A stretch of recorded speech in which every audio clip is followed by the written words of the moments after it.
ગુજરાતના લોકોને અમેરિકા જવાનો ક્રેઝ વર્ષોથી રહ્યો છે. એમાંય જો કાયદેસર રીતે અમેરિકાના વિઝા ના મળે તો ગેરકાયદેસર રીતે પણ જવાનું તો ખરું જ. એવા દર વર્ષે હજારો લોકો અમેરિકા જનારા હોય છે. એમાં મોટા ભાગે ડંકી રૂટથી જતા હોય છે, જેમાં મેક્સિકો બોર્ડર સહિત એજન્ટોએ નક્કી કરેલી અલગ અલગ બોર્ડર્સ ક્રોસ કરવાની હોય છે. એજન્ટો 50 થી 80 લાખ રૂપિયા લઈને આ રીતે અમેરિકા મોકલતા હોય છે.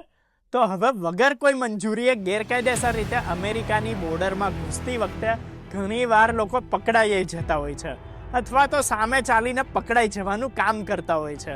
હવે આપણને એમ થાય કે ત્યાં ગેરકાયદેસર જઈને સામે ચાલીને શું કામ અમેરિકાની પોલીસ જોડે પકડાઈ જાય અને અમેરિકાની જેલમાં જતા હશે.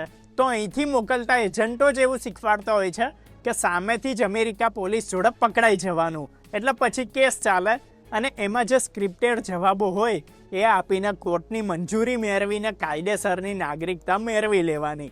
પહેલું તો નહીતર 10 વર્ષને 20 વર્ષ સુધી અમેરિકામાં ડરીને ગેરકાયદેસર રીતે રહેવાનું ને એમાં પગારો ઓછા મળે, રહેવાના ઠેકાણા નહીં, ભારત આવવું હોય તોય ના આવી શકે. એની સામે આમાં તો થોડો સમય જેલમાં રહીને કોર્ટમાં મેટર ચાલે ને આશ્રય માગીને કાયદેસર થઈ જાય, એટલે કોઈ પછી ટેન્શન જ નહીં. હવે મેઇન મુદ્દાની વાત કરીએ તો ઘણીવાર એવા વિડીયો જોવા મળતા હોય છે, એવી વાતો સાંભળવા મળતી હોય છે કે અમેરિકાની બોર્ડર પર એન્ટર થતી વખતે ત્યાંની પોલીસ પકડે એટલે આપણા ગુજરાતીઓ એમ કે હું કોંગ્રેસનો વર્કર છું, એટલે કે કાર્યકર્તા છું. આ સિવાય અમેરિકાની કોર્ટમાં પણ એવું બોલતા હોય છે કે હું કોંગ્રેસનો કાર્યકર છું. Gujarati. This paper.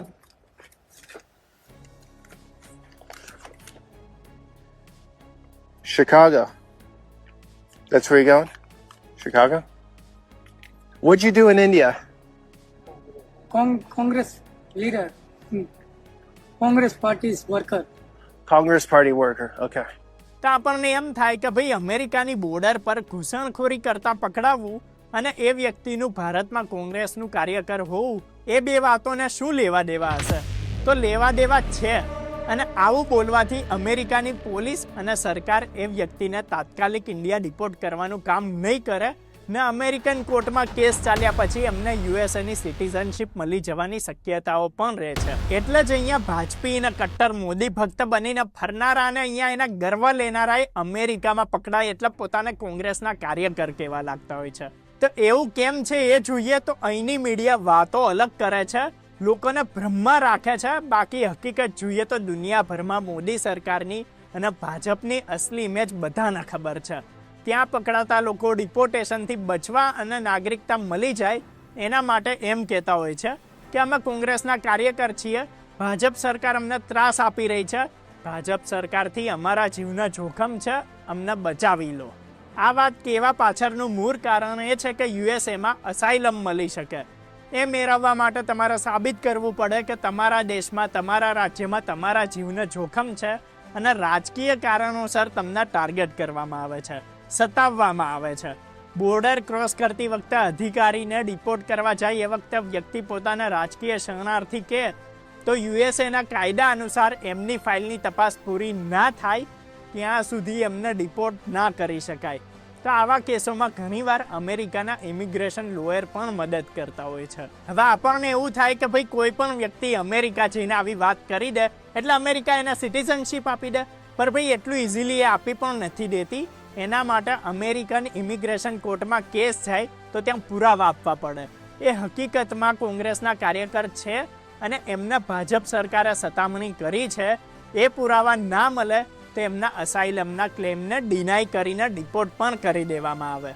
જો ક્લેમ સ્ટ્રોંગ હોય ને પુરાવા તૈયાર રાખેલા હોય તો એમને અમેરિકા રહેવાની પરમિશનને એમાં વર્ક પરમિટને અસાઇલમ સ્ટેટસ મળી શકે છે. જોકે આમાં ખોટું બોલવામાં જોખમય હોય છે, કારણ કે જો અમેરિકન ઇમિગ્રેશન કોર્ટ પુરાવા માગે અને એ માણસ સાચું ના સાબિત કરી શકે તો એને ડિપોર્ટ કરીને ફ્યુચરમાં ઇમિગ્રેશન પર પ્રતિબંધે લાગી શકે છે. હવે આવું અસાઇલમ કેમ મળે છે એ જોઈએ તો વિદેશમાં ભાજપની સરકારની ઇમેજ બહુ જ ખરાબ છે. દેશમાં ભાજપના શાસનમાં વિરોધીઓને પ્રતાડિત કરવાના, એમાં વિરોધી પાર્ટીના મુખ્યમંત્રી સુધી નાના નહીં બક્ષવાના, વિરોધ કરવા નીકળે તો એને અત્યાચાર કરવાના, આંદોલન કરીને દેશદ્રોહી કહેવાના, ભારે કલમો લગાવીને હેરાન કરવાના, મીડિયાને ખરીદી લેવાની આખો દિવસ મીડિયા બસ મોદી મોદી કર્યા કરે અને અંધભક્તિમાં જુઠ્ઠાણાઓ જ ચલાવ્યા કરે અને લોકોમાં બસ એવો જ ભ્રમ ફેલાયા કરે. 2014 થી 2019 વચ્ચે જ પત્રકારો પર 200 જેટલા ગંભીર હુમલા થયેલા. 10 વર્ષમાં ઘણા પત્રકારોને રાજકીય કિન્નાખોરી રાખીને હેરાન કરવામાં આવ્યા છે. કેટલાય પત્રકારોની હત્યા થઈ છે. એમાં લેટેસ્ટમાં જોઈએ તો છત્તીસગઢમાં રસ્તાના કોન્ટ્રાક્ટના કૌભાંડમાં બહાર લાવનારા મુકેશ ચંદ્રાકરનું મર્ડર કરવામાં આવેલું. એટલે પ્રેસ ફ્રીડમ ઇન્ડેક્સમાં પણ દુનિયામાં ભારતનો નંબર છે 161મો છે.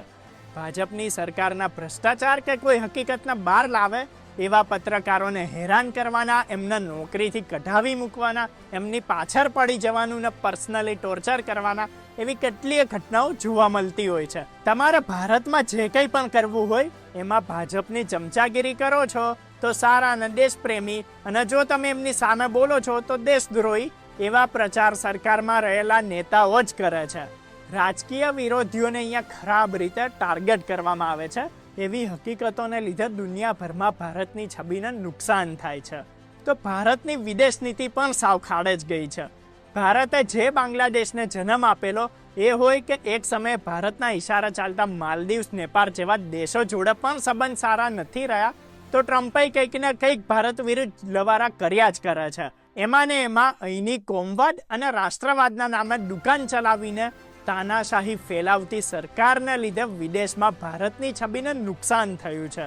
એ જ કારણોસર વિદેશમાં આશ્રય મેળવવા માટે, અસાઇલમ માટે આ મુદ્દો મજબૂત બન્યો છે. ને આ બધું જોયા જાણ્યા અને જાત અનુભવ કરવા છતાં પણ ના સુધરે એ એનઆરઆઈસને દંભી જ કહેવાય. આ એ પ્રજા છે જે અહીંયા વિકાસ, રોજગાર, એજ્યુકેશન અને સારા જીવનને અભાવે ભ્રષ્ટાચારને લીધે અમેરિકા જાય છે અને પછી ત્યાં બેસીને અહીંની સરકારના ગુણગાન ગાય છે. ગુજરાતનો વિકાસ ને ભારતમાં અમૃતકાળ ચાલે છે ને ભારતમાં મોદી રાજમાં સુવર્ણ યુગ ચાલે છે એવી વાતો કરે. પણ તો પછી ભાઈ ગુજરાતમાં નરેન્દ્ર મોદી 13 વર્ષ સુધી સીએમ રહ્યા, દેશમાં 11 વર્ષથી પીએમ છે, છતાં તમારે વિદેશ શું કામ જવું પડ્યું અને હજુય મોડું નથી થયું. આવી જાઓ ભારતમાં, ગુજરાતમાં પાછા. આભાર. વિડીયો પસંદ આવ્યો હોય તો લાઈક, શેર અને અમારી ચેનલને સબસ્ક્રાઈબ કરો. જોતા રહો અર્બન ગુજરાતી.